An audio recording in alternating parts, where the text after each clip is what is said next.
Donald Trump isn't happy that he's had a couple of setbacks this week at the U.S. Supreme Court. He's actually had a couple of victories, one of those actually handed to Republicans and corporations by Ruth Bader Ginsburg, which was a bit of a shock. That one was a ruling on oil pipelines. But nevertheless, on some of the really, really big issues, transgender protections as well as protections for DACA recipients, the Dreamers, Donald Trump got absolutely demolished. And he made sure everybody knew that he got demolished because he tweeted out yesterday morning, "I don't think the Supreme Court likes me very much."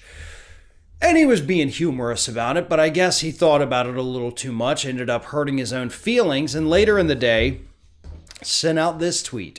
He said, "These horrible and politically charged decisions coming out of the Supreme Court are shotgun blasts into the face of people that are proud to call themselves Republicans or conservatives. We need more justices or we lose our Second Amendment and everything else. Vote Trump 2020. So many crazy, psychotic things that he said in that tweet. So let's slowly break it down for everybody. Obviously, the first one, shotgun blast into the face of conservatives.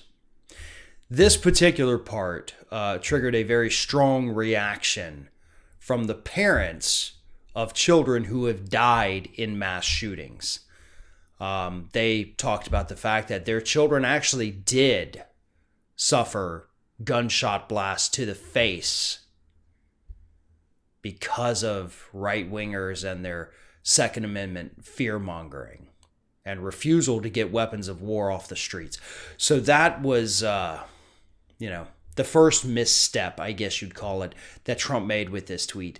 Because a lot of the tweets in response, the ones from these parents, thousands upon thousands of retweets and likes and all of that, they really blew up on social media. And some of the stories were absolutely horrific, what these parents described happening to their children. And that's why it resonated, with a lot of people because of the graphic detail that these parents provided, because that's what they live with now every day. Those images. And Trump just uses it because he's not happy that he can't deport people. And he thinks that is the equivalent of getting shot in the face. The man has mental problems. And as I am fond of saying, so does anybody that supports him. You have mental problems. If you look at this crap and you say that that's okay, that this is what you like, there's something wrong with you. There is something certifiable, classifiable, and diagnosably wrong with you if you think that this is okay. Moving on. He talks about, again, Republicans and conservatives. It's the shot to their face. The Supreme Court isn't there to be partisan. It's not there to say, well, we got to protect Republicans. They've got to look at it and say, like, hey, is this legal or is this not?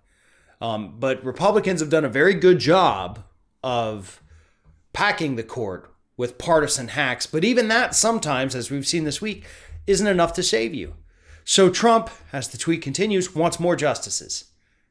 He wants to put more people on the bench so we can have more conservatives on the bench so that we cannot have any chance of the more liberal judges ruining the conservative plan to destroy America. He then goes on to the fear-mongering part, with the Second Amendment. They're going to take it away. They're going to take it away because, by God, they've been saying that for decades. They're going to take it away.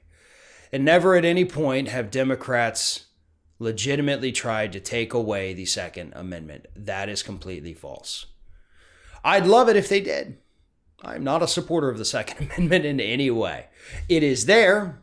There's not much I can do about that. And yes, I will defend Second Amendment rights. That doesn't mean I like that amendment. And if it were to be abolished, I would be happy. But if it's there, it's the law. It is what it is. So not a whole hell of a lot I can do about that personally. But Trump is using it to scare his already terrified base.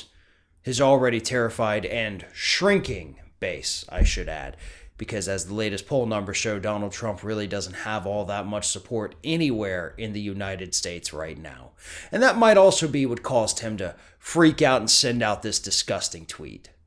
But regardless of the motivation behind it, there is absolutely no excuse for this kind of behavior from the President of the United States.